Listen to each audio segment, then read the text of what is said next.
Now that each of the individual pieces are done being made, we can start putting this whole thing together.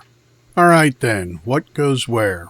Right now we should have a total of 8 pieces. 2 side pieces of the frame that have T-track on it, 2 side pieces of the frame that have slots in it, 4 total smaller pieces, 2 of which are just a base and that have T-track in it, and the other 2 are a base and an extra raised piece with T-track in it.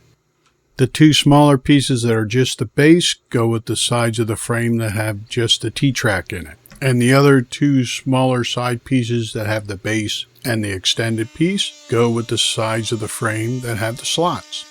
All 4 of the smaller pieces get connected to the T-bolt that goes through the hole in the center of all 4 sides.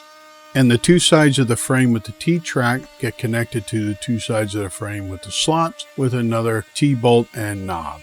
And how does this all work? So the frame itself gives you the basic size of your cutting board. The smaller pieces with the rubber on them hold the cutting board actually in place and secure so it doesn't move around.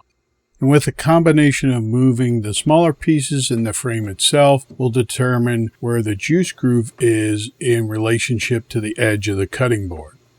And since all these pieces are independent of each other with their movement, you can have all 4 sides have the juice groove at the exact same location, or have a couple sides have different locations of the juice groove from the edge, or even angles, or however you determine you want it. It doesn't have to be the same from cutting board to cutting board, but it can be.